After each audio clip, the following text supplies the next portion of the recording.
Hi, this is Jyotsna Ramachandran from happyselfpublishing.com, and today I'll be talking to you about how you can start something on your own with what you already have. So we'll be looking at 4 things today. Number 1, we'll see why should you start something on your own, and then we'll look at what has been stopping you from starting something on your own so far, and then we'll see how to identify the perfect business idea for you, and finally we'll look at how to implement this idea. So before I begin, I'd just like to give you a little bit about my background. 3.5 years ago, when my first kid was born, that's when I decided that I have to work from home. And for me, working from home is something which is very difficult. So I decided that I should probably start an online business, because by making the business online, I just don't need anything else but my computer and an internet connection. So what exactly is an online business? It is very similar to any other kind of business where you sell a product or a service, but the only difference is that you'll be selling it through the internet. So that's the advantage of starting an online business, and in the last few years of my entrepreneurial journey, I learned a lot of things. So today I'll be sharing with you the few things that really helped me to start off well. So the first thing, as I told you, is why should you start something on your own? Now the reason, the purpose is very important, and for each of us there is a different purpose, and you need to start with a very strong purpose in mind. Yes, making money is a good reason, but it's not a good enough reason. You need to have a stronger and a more powerful reason that will drive you to take action. For example, we all know that it's important to exercise, but very few people exercise regularly. But the minute your doctor says that your blood pressure is high or you're diabetic, then you will immediately spring to action, right? So that's how it is. When your reason is strong, you're going to take action. So ask yourself, what is your reason? Maybe you're a student, so earning a little bit of extra money will help you save for your further education. Or maybe you're a homemaker and your husband is earning well and he's taking care of the family, but I see a lot of homemakers who need to take their husband's permission for spending every single dollar or a rupee. So I think for you to enjoy that freedom and the liberty, you might want to earn. Or maybe you feel that you have some extra time and you're not making good use of your time. So I think starting something on your own will give you that kind of satisfaction. Or maybe you're already employed in a job, but literally your company is controlling your life.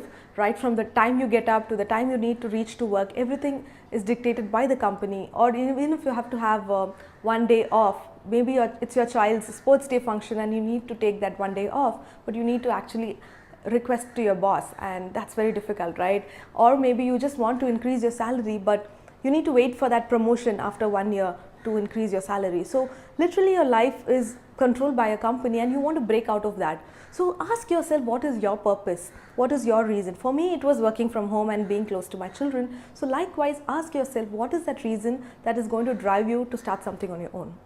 Once you define the reason, you move to the next step and you ask yourself, what has stopped you from starting something so far? Now, again, it's for different people, it could be different reasons. I think that all of us have these shields, in fact, multiple layers of shields around us that stop us from taking action. I think that these shields are nothing but limiting beliefs or excuses that we give to ourselves that stop us from taking action. Very common excuses that I hear when it comes to starting businesses are, number 1, people say that it is too risky, it involves a lot of investment. Yes, if you are starting a capital intensive business where a lot of money has to be put in, like maybe starting a manufacturing unit or a factory or a retail store, then of course you need to put in lots and lots of money. But it's not the same when you have to start something like an online business. For example, for starting Happy Self Publishing, I just started off with $100. What I did was I bought a domain name, that is my website name, and I bought the hosting for the website, and I created a logo. And for just doing this, I didn't have to spend more than $100, and I designed the website on my own because I had learned how to do that. It's a simple WordPress website. But if you don't know, then don't have to worry, because nowadays you can hire a developer who can do it for as less as $500. So starting an online business is not at all expensive, and there is hardly any risk involved in that. So I don't think that should be a limiting belief. The next common excuse that people give is that, oh my God, I now need to hire employees, I need to pay them their monthly salaries. Again, this is not true anymore. When you start out, you can just do away without any employees, you can just be the only person running the business, but as you grow, you can start adding members to your team. Like in my case, right now I have 15 people at Happy Self Publishing, but none of them are my employees. They're all freelancers who are experts in whatever they're doing, working from different parts of the world and maybe working from their homes just like me. So what I do is I give them tasks. If it's a designer, maybe he's designing 20 covers a month for me. If it's an editor, then maybe she's editing 7 books for me. So based on the tasks they do, I calculate their fee and I just pay them.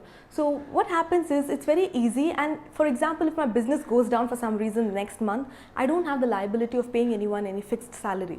So I think to start off, you really don't need any employees. Freelancers are good enough. Another tip I want to give you is that you can hire interns. Now, who are these interns? They are typically people studying in college or who've just passed out of college, and these people are so enthusiastic because they want to work with startups. They love working with startups because it really adds a lot of value to their resume. So for them, it's an experience they're gaining. For you, it's free labor, so you can hire them for 3 months or 6 months. So it's a win-win situation for both of you. So I think you don't really have to have any employees when you start. The next limiting belief is that I need to have an office space. Now again, if you're starting a business from home, you can just convert a part of your house as your home office. All you need is a quiet space, a desk and your computer or a laptop, that's it. So you really don't need a fancy office. Have you ever thought why people have offices? It's mainly for a boss to micromanage their employees, right? So it's for companies who really want to really manage each and everything that their employees do and to bring in that discipline. That is why offices are there. Or if it's a B2C business where your client has to visit you, maybe like a retail shop where people have to come and visit the store, only in that kind of a scenario an office is needed. But for running a business from home, an office is absolutely not necessary. The next limiting belief that people have is that I'm too young, or I'm too inexperienced. How do I start something?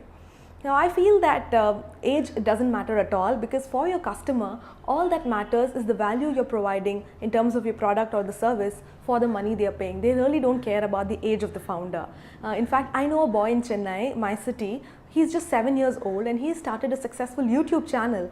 And what this boy does is every week he puts up videos of him cooking food without fire. And not just children, but even adults follow him.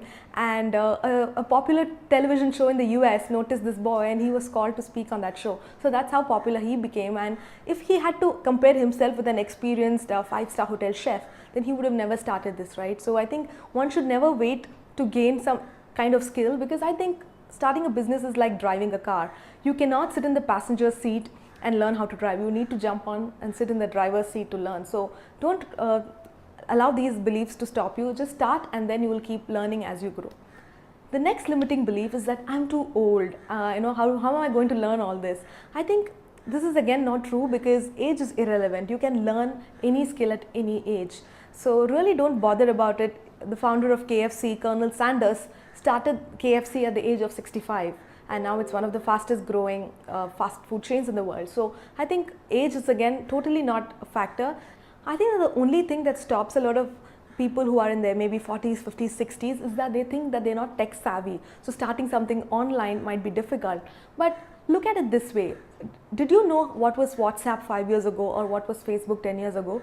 No. As technology kept coming into your daily lives, you upgraded yourselves, right? So if you know the basics of sending an email or checking out Facebook, that's good enough to start an online business. So don't allow that thought to put you down. And the most common excuse that people give is that I don't have the time. Now, think about this. All of us have just 24 hours a day. But how come some people are super achievers? It just depends on how we spend this 24 hours. Automatically, we spend time on activities that we think are our priority. So it all depends on the way you prioritize. Now, if you go back to the first step, and if your reason to start an online business is strong enough, then obviously you're going to create the time to start working on your business. Now, how are you going to do this? Maybe you will get up an hour early, or you will sleep an hour late, or maybe you'll stop watching television. Now, my life totally changed after me and my husband stopped watching TV at home, because that used to kill our time, and especially if it is these soap opera kind of thing, it's very addictive. And I see a lot of people, they schedule time to watch TV, so please don't do that. I'm not against TV, but finish all your routine tasks and all your important tasks like starting your business, and then if you have time, then please go ahead and watch TV, but otherwise don't schedule it in your day.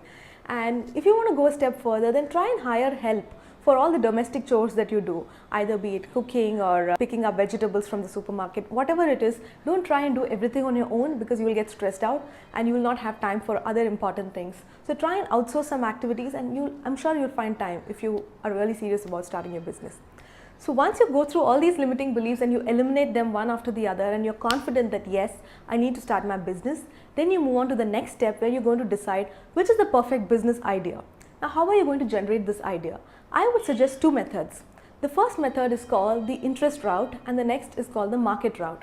When you go with the interest route, as they call in India, what we do is you have to make a list of all the different interests that you have. Now, some of you will inherently know what are your interests. Maybe it is gardening, or maybe it's baking, or maybe it's teaching small children. Whatever it is, if you know that this is your interest, then that could be a good idea to start your business. A good example is my friend Vasudha. What she does is she's a classical singer and she loves singing, and that's her passion. So her son studies with my daughter in school, and for 3 hours when these kids are in school, what she does is she takes classes to students across the world over Skype.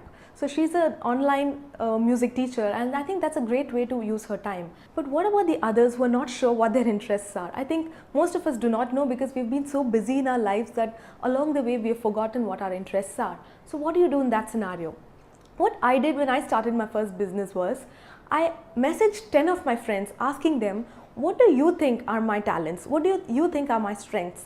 And most of them were very kind enough to reply, and I saw that there was a commonality in most of their replies. A lot of people said that you're very good at networking with people and connecting them. So that gave me the idea of starting the staff recruitment agency where I connected potential employees with companies. So likewise, you can ask people. A good example is my husband's business. Now, when he was working with a coffee chain called Cafe Coffee Day, a lot of his employees and even customers used to come asking for relationship advice. So a boyfriend and girlfriend would fight and they would come and talk to him. So that gave him the idea to become a full-time relationship healer, and now that's his business. So based on what you're good at, either you find it out on your own or you ask your friends and you decide it based on the interest route. The next method is the market route. Now, how do you find out what the market wants? Now, we are all parts of different groups. If you check your phone and see the WhatsApp, you're already a part of different groups, right? So look into these groups and start listening patiently. Look for the kind of problems that most people in the groups have and see if you can provide a solution to this problem, and that solution can become a business idea. For example, a friend of mine, she is a mother and she used to regularly do a lot of baking. But when her son was born, she was finding it very difficult to hold the baby and bake. So what she did was she bought a baby carrier from a nearby store. But she realized that the baby carrier was so cumbersome and uncomfortable that she started having backaches while holding the baby. So she threw away the baby carrier, and what she did was she took this beautiful Indian sari and she wrapped it around her child, like the way our traditionally in villages our ancestors used to do. And that was very comfortable for both the baby as well as her. So that gave her the idea to start her baby carrier business called Kol Baby Carriers, and now she's even won awards for that business. So she understood that it is a problem for her, so it could be a similar problem for a lot of other mothers. So that gave her the idea. Likewise, you can ask yourself, maybe you were a HR manager and you quit your job because you had a baby. So you must have had the experience of going through many resumes, right? So a lot of people struggle with coming up with a killer resume, and you could help them with improving their resume, and that could be your business which you can do from home. So spend some time in thinking of all these ideas, make a list of them, ask your friends for their suggestions as well, and then decide which has to be your final business idea. Once you decide on the idea, you move on to the next step where you actually start implementing the idea. I suggest to people that don't start off your business thinking that it has to be like a multinational company. This is not necessary. You can progress in a step-by-step manner. I suggest people to start like a freelancer. A freelancer is someone who will take up small projects from here and there, maybe from your friend's family, take up small assignments and tasks and start getting better at what you're doing. Now, what happens when you take these tasks is that you first of all come to know whether you're good at it, and then you'll come to know whether you like doing it. And finally, if you like it and you're good at it, then you'll start getting positive testimonials and reviews from people, which you can use to later expand your business. Another great website to find freelance work is Upwork.com. I personally hire a lot of people from Upwork. For example, I need somebody to handle my company's accounts, but I cannot hire a full-time accountant. I don't need one. So I will post a job in Upwork asking for somebody to handle my accounts. And maybe if you have a degree in accounts, or if you've worked in an accounting firm for a couple of years and now you want to work from home, then you can apply for a job like this. And if you get selected, you get paid for it, right? So you could do something like that. So register yourself at Upwork, and there are so many different categories of work. So that itself could give you some nice ideas about where to start. So once you're happy with doing this freelance work, then you go to the next step where you brand yourself. So till now you were like a solopreneur or self-employed person, but now you start looking at yourself as a company and you need a name. So come up with a good name for your company and design a good looking logo, because that will make your company really look professional and people will not even know if you're a single person or you're a company. So do that, and also set up a Facebook page. Why Facebook page? Because half the world is on Facebook and it is for free. So if you don't know, just ask your kids to set up a Facebook page for you. I'm sure they are so pro at all this. And this is where you can add pictures and videos of your products and services. You can also add these testimonials that you got as a freelancer. So that will really help you to spread the word, because so far only your friends and family knew about your talent, but now through Facebook the world is going to come to know. And once you're comfortable doing this, then you move on to the next step where you really strengthen your online presence. By online presence, I mean a professional website. Why is a website so important? Because for a client who is looking for some product or service and they stumble upon your website, if your website is good, then they really don't know if you're working from Wall Street or Silicon Valley or your home. So there is going to be absolutely no difference if your website is good, and they'll start to trust you and you will start getting more high value work. You can also integrate a payment gateway in your website to collect the payments. So you can do a lot of things and grow your business after that. But I think to start off, these 4 things that I told today, the first thing is to understand why should you start your business. The second thing is where you understand what were the limiting beliefs that have stopped you, and you remove those beliefs and you really empower yourself with positive thoughts. And the next step is where you identify your business idea, and finally you take those baby steps, become a freelancer, then have a Facebook page, then have a website, and then you grow your business. I hope this video was useful, and if you want to learn more about starting your own business, I highly recommend that you check out my book Job Escape Plan, where I get into the nitty-gritties of whatever I discussed today, and I have more actionable steps inside that. Thank you so much, and all the best for starting your own business.